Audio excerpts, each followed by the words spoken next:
Hello and welcome to the 7th webinar by Search for Common Ground on Countering Violent Extremism. In this video, we'll explore the importance of education in preventing and countering violent extremism. Now, education is an important tool because it can create the individual and community conditions that make it difficult for violent extremist ideologies to spread. In addition, the policies that we embrace can help to ensure that our places of learning, whether informal or formal, do not become places where radicalization is occurring. We can also ensure that the contents of our educational materials and the approaches that we use inside and even outside of the classroom are best able to develop learners' resilience to violent extremism. Education is also important because it creates the conditions that can build the defenses of learners against radicalization and can help strengthen learners' commitments to nonviolence and peace. Already, a great number of countering violent extremism through education projects have been implemented in both formal and informal educational spaces. Now, these often work to meet any number of objectives. For example, they've sought to build the skills of students in a variety of ways, including those listed on the screen. Now, and this is important, the choices of which skills or capacities should be built in students for purposes of countering violent extremism. Those choices must be driven by an understanding of what specific factors create vulnerability in learners in a particular context, and which skills and capacities are best able to build the resilience to them. Now let's look at one example of an educational curriculum or framework that can have a positive effect on the resilience of learners. Click on the picture on your screen to watch this video by UNESCO on global citizenship education. Now, this is just one example of a variety of resources, like those that you see here on your screen.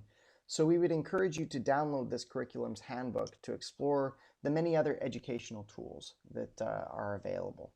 You can download the curriculum in the link in the description below.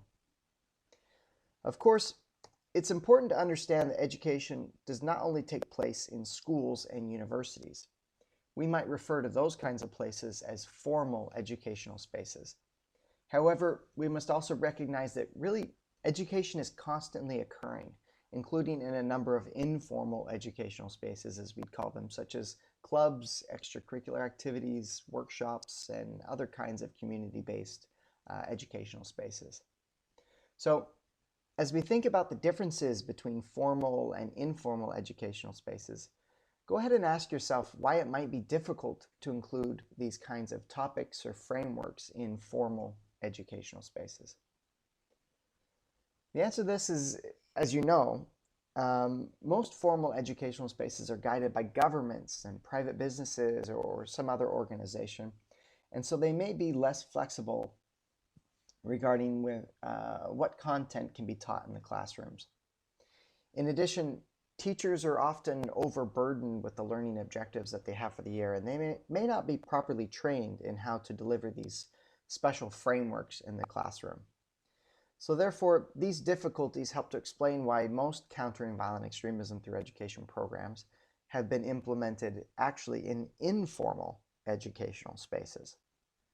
So, however, let's look at one example of from Somalia by USAID, where they work to expand the educational opportunities for youth in the country. After the video's introduction to the project and the background to the situation in Somalia, we'd recommend that you pause the video at 2 minutes and 40 seconds and skip to 5 minutes and 50 seconds to explore the relevant countering violent extremism activities. So as you watch this video, look for the ways that the partner initiative complemented these educational activities. Go ahead and click on the picture on your screen to watch the video. Now, in order to have a do no harm approach, we should understand that countering violent extremism through education projects can potentially actually increase the risk of radicalization by sometimes exposing youth to extremist ideas and concepts that they may not have otherwise come in contact with.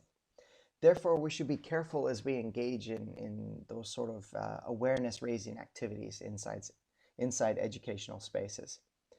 We should also understand that teachers may not have the proper support or tools or training to implement these kinds of projects.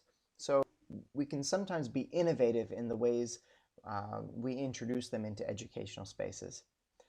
We should also be careful of further marginalizing vulnerable students by talking about sensitive issues in ineffective ways, or perhaps by singling out students that are somehow identified as vulnerable.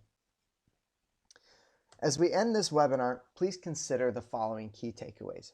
First, countering violent extremism through education is not about catching violent extremists in educational spaces, but it's really about building defenses that can prevent radicalization or intervene in that process. Second, educational spaces may actually create grievances that can drive violent extremism, such as through insensitive content or by not offering educational opportunities in the native language of certain minority communities. That's just one example. There are numerous educational resources that can be incorporated into our programming, many of which were listed before and can be accessed through the handbook of this curriculum. Now, this is incredibly important, but we should be sure that the selection of which educational initiatives we want to implement is guided by the understanding that the dynamics of violent extremism in the particular context and whether those initiatives are best able to address those issues. That's all for this webinar, but in the next video, we'll explore another tool in countering violent extremism known as narratives. Thank you.